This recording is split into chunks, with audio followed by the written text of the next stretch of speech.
So it's been a minute since I made one of these videos, and I just got something in the mail the other day that really inspired me to get back in front of the camera.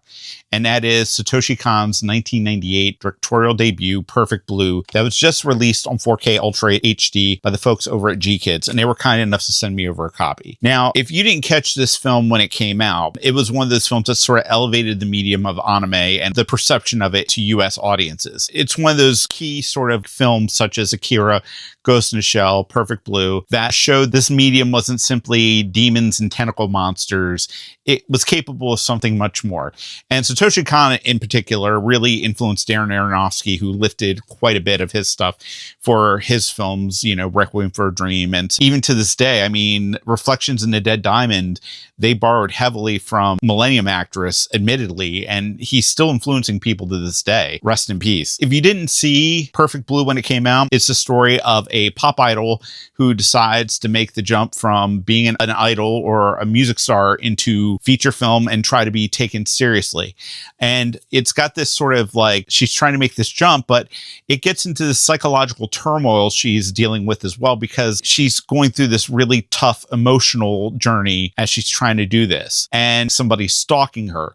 So you've got this psychological thriller with this sort of emotional exploration of this woman's descent into madness as she has all these things sort of going on in her head. It's flawlessly executed, gorgeously animated, and it's one of those films that is a hallmark in anime fans' collections everywhere. Like, I've owned this thing so many times at this point. I'm really happy to actually have a definitive edition in my hands right now. I even actually own the Japanese version of the live action version of this, which I thought was an interesting take on this film. So this is a set that's being released by G-Kids.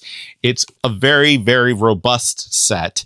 It's very heavy. It comes with a little card that you get in the mail that basically thanks you for buying it. There's been a bunch of different versions on this, including a very elaborate and gorgeous Laserdisc set that I've almost pulled the trigger on so many times. So this has 117 minutes of lectures by director Satoshi Kon, a 120-page booklet, 10 art cards, exclusive interviews with key creatives, including Junko Iwa, who is the voice of Mima, the recording session of Angel of Your Heart, and more.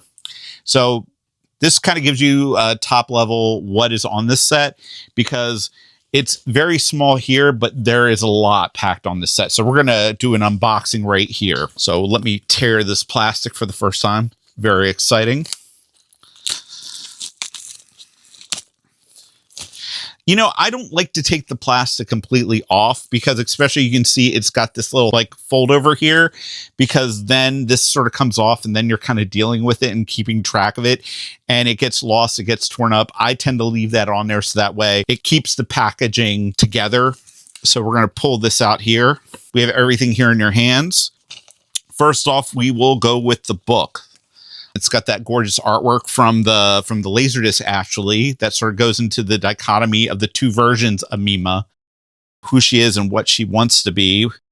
It's got character sketches, storyboards, art, interviews, a whole lot of stuff is in here. I really like the storyboard stuff, especially for the older animes, because, you know, it's hard to put a finger on how much actual manual work went into these things, because today everything's like CGI. But back in the day, everything was drawn by hand. And this is one of those films that was lovingly drawn by hand. Like, there's Mima's room. Great sort of shot of that. The iconic, you know, blood scene, reference layouts, some great stuff in here. Next up is the art cards. We'll see if we can actually show these. So this one we can show. This one we cannot show. This one we can show. This one we can show. And these are hefty too. Very hefty. Very hefty. Cannot show this one. Probably shouldn't show this one. And the rest of Mima's group right here. Okay, and this looks like a full... This is basically a full-size theatrical. Holy cow. Actually, it looks more like a quad. That's intense. The fact that that is in this box set, that's crazy. And, you know, there are places you can go and get those wrinkles ironed out so you can hang this up and get this framed. Finally, the discs. It looks like a Blu-ray case, but it is marked with Blu-ray, Ultra HD. The different discs are marked. This one's the Ultra HD. This one is the extras, and they got that. The back cover is also reversible. So there is a lot of stuff in here. A lot of stuff. A little bit.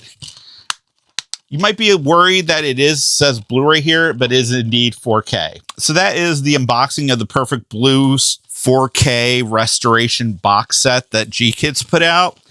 It's kind of insane. They do a great job on replicating these Japanese editions that come out that, you know, go for hundreds of dollars, even buying them from the retailer.